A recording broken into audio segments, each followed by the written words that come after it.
there, welcome to another video from the Vickers MG Collection and Research Association. This one is just a quick look at a new acquisition, which is machine gun notes. Now, I've shared some information on these before, but this one's a new one in the collection, which I'm really pleased about for a number of reasons. Principally, as you may recall, these are bound editions, and these, so what that means is that every one can be different.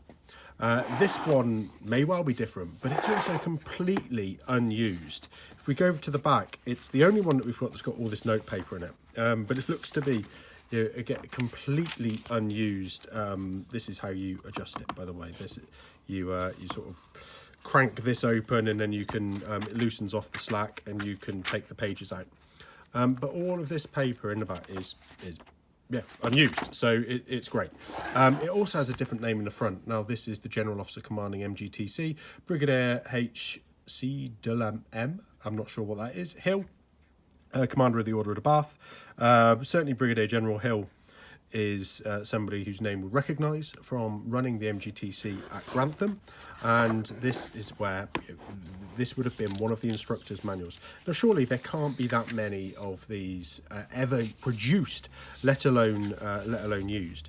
What we've got is the information on the binder there, signed by Charteris, or the Chief Instructor of the Machine Gun School, which was part of the Machine Gun Training Centre, and you've got this information here. Blank sheets for private notes will be supplied on application at a charge of 1 shilling per 50 sheets. So that's what all this information is in the back, and it's there so that the officers would take this from the school, and it would contain all the information that they would need. And in turn, it also contained information on the schools. Now, we can just interpret this at the bottom. T number 69, so that's the print reference. The date of issue is the 21st of the 12th, 1916. Machine Gun School, Machine Gun Training Centre. The 250 is the number of copies of this that were printed. So I think we now have 3 of these, all different, but this one is by far the cleanest. So we've got this information on different courses that would exist. This is the first time I think I've seen syllabus of training for the 12 days refresher course for NCOs returned from the BEF. So what would they have learned? A little bit about this course. So this 7-week course here, which is for the officers, it goes into the detail of what they'll be covering each week, and how, what they'd be learning, which is super.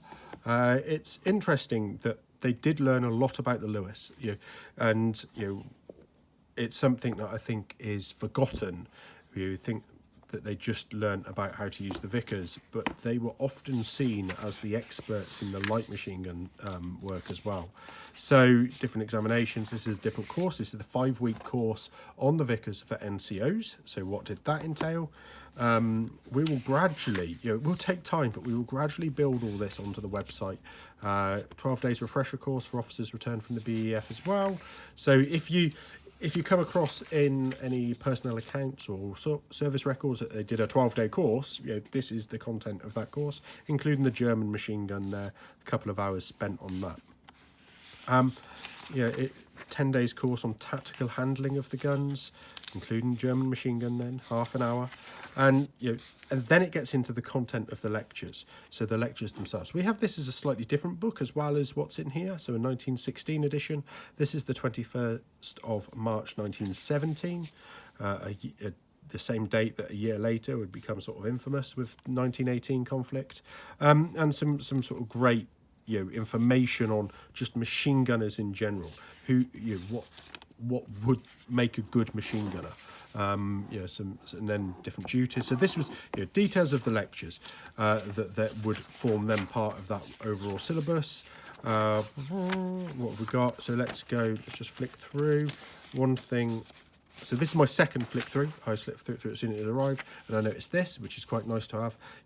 The errata, the changes that were made after printing. So we'll tuck that back in there. Limber drill. Hopefully you know, if you follow the association at all, we do have a limbered wagon. The hind portion, one of the things that we want to fund is to produce the fore portion of that and work with some partners. So more limber drill, and then the fire direction information. some errata on fire direction. So, again, the changes. Didn't notice that last time I went through. So this is going to be quite enjoyable to flick through, scan every page as we do. So we'll break the spine on it, undo it all carefully and conserve it.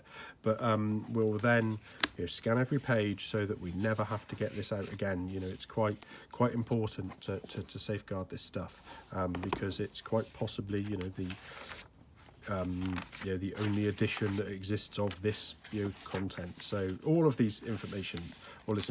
Now the reason it's in 2 columns is because the Machine Gunner's Pocket Guide, which is the flip open, much more commonly found pocketbook, Machine Gunner's Pocketbook, sorry, that takes just the 1 page, and some of these pages are directly linked to that. So it was printed in the same way. This is just. There we go, Mills hand grenade number 5, actual size picture there, and then the description, 750 of these ones printed. So this is all really low numbers. Effective slopes, amplified notes on part 1 of the machine gun course, or how you'd score on the machine gun course. Maybe we'll get a chance to do that properly on a range soon enough. Things are in progress for that. War establishment, always love a good war establishment, tells us what was going on. Attached watermen, excellent. So two rank and file attached. Different practices. Some of this stuff seems out of order because we've just got that thrown in the middle, which is one of the challenges with bound information. Okay, immediate action. This is how they tested how people a competition. Look, that's definitely something we need to do. So if you're one of our servants in the association, one of the people that actually use our guns, and you're listening to this, we will do this competition at some point soon. Section roll, great sort of detail, different information. Notes on stripping, use the correct tools before attempting to withdraw screwed axe. This is all brilliant content. Who stripped different parts of the weapon? So this is quite interesting, isn't it? Sergeants would strip certain elements and they wouldn't do others. So that's quite interesting. I say most of this stuff is quite interesting to me. You're probably watching this going, what? Yeah. Tactical section exercises. These, you can see here, this is Grantham in the bottom left-hand corner. We will overlay these as part of a project we're doing with the Machine Gun Corps Old Comrades Association. We're going to be overlaying some of these maps onto Google Maps, for example, or onto Google Earth probably, and then we'll be able to share that and people will be able to go onto the ground and see where this stuff was happening. Hopefully we'll get that done this year as part of the MGC 2022. Well, we will get that done, just it might be a project that we work on for a bit longer afterwards, so as part of the MGC 2022 commemorations as well. So Grantham, Manthorpe, all of this stuff here we will get overlaid and people will be able to follow the exercises. If you go and visit Boughton Park, which was where the school was centred, you'll be able to follow these exercises perhaps. I'm not sure what's private land around there, what's part of the National Trust site, but certainly I'm sure some of it we will be able to go and look at. What have we got here? Suggested bout of stoppages sufficient for 5 firers. Okay, so this was how they would set up the bout, to then have 5 firers to go through, so that you'd get deliberate stoppages that would then be used for testing the immediate action. So that's not part of limber drill. We've got limber drill there. That is not part of limber drill. So this is what I mean about the problems of bound issues. Angles, tangent, elevation. For this Lewis, just random thrown in there. And then field works, these are great. These are the sizes that you've got of different emplacements. If anybody wants to go on a digging exercise, then we have the land. We just need the time and the resources to do it. If you want to come down with a shovel, I'm sure we'd be able to. I don't know if we'll be able to get to a champagne emplacement as used by the Germans. But what all this leads into, which we have overlaid, is somewhere here. If you notice, these are lettered. Oh, they were. JSF is the person. G. There we go. These are lettered. So this is G, British. Type of entrances. They're a bit separate. M for German. Now, the reason I'm telling you that is because somewhere, hopefully it's in here, it's going to look silly. I don't reckon it is. Oh, that's so annoying. So on one of the other manuals, there is a plan of Harloxton Park. And I'll try and overlay the image onto this vid. so you're seeing it now. There is a map of Harlexton Park that basically shows you where they built all of these individual emplacements as replicas, so that you would go and learn that as part of your training. Yeah, it's not in here. It'd be another yellow page, I think. What it jumps into is the battle actions. Now, these have been crucial for us to understand how machine guns were used before the Machine Gun Corps was formed, and these are some of the things that we've been sharing on our other videos when we've been going to France.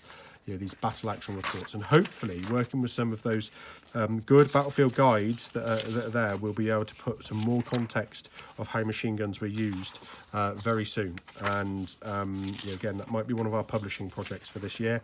We might have to be delayed, we'll see, but we'll try and get it done. And you know, try and get more information about how machine guns were used at different actions, just so that when people are on the ground, they will understand it, you know, what the specifics of the machine gun action were.